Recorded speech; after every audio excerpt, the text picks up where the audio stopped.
Hello, everybody. Let's read together. My name is Ms. Rivera, and I'm going to be your new reading teacher for the rest of the year. I'm going to tell you a little bit about myself. I'm getting my master's in education with an emphasis in reading. I have taught first grade for 4 years. I was also a second grade bilingual teacher. And I taught Spanish. And I also taught third grade for 2 years. Nice to meet you all. I'm going to tell you a book that I love and still do when I read it as a child. It's called Too Many Tamales by Gary Soto and Ed Martinez.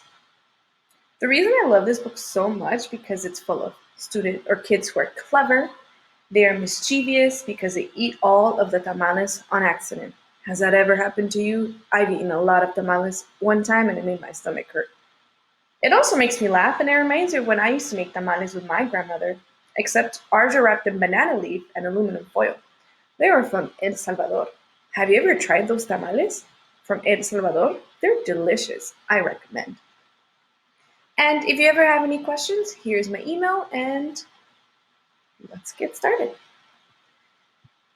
Today we will focus on exploring books and different types of books. So we are going to start off with the term fiction. Have you ever heard of the word fiction before? Well, fictional texts are texts made up and by an author that are not true. For example, books that have unicorns. Unicorns aren't real. Or castles. These are elements that make a story fiction. I'm going to give you an example. For example, realistic fiction are books that are made up in the author's mind, but they include real people or things that happen in real life. Another example is a mystery book, which is a suspenseful story that has a puzzling problem that is not solved until the end of the story. Those are really fun. Then we have poetry. Poetry are verses written to create a response of thought and feeling from the reader. It often uses rhythm and rhyme. Oftentimes these poetries or poems could be real or not real, fiction or nonfiction. Then we have fantasy, a story including elements that are impossible, such as talking animals or magical powers, like Harry Potter.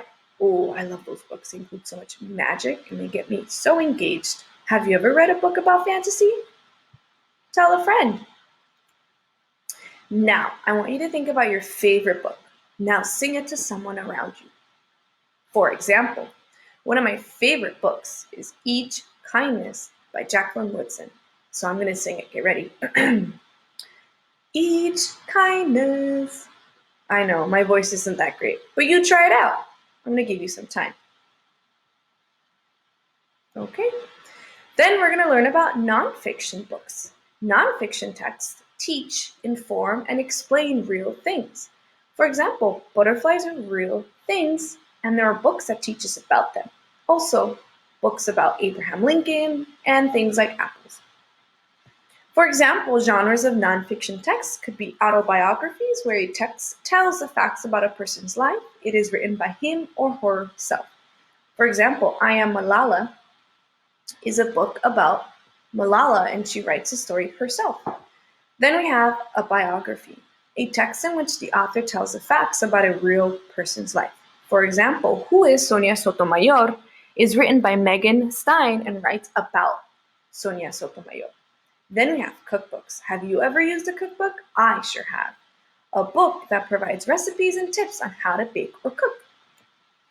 Or what have you always wanted to learn about? Now whisper to someone next to you.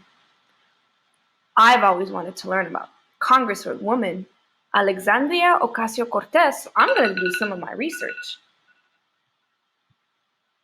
I'm going to do a bit of research to understand more about her.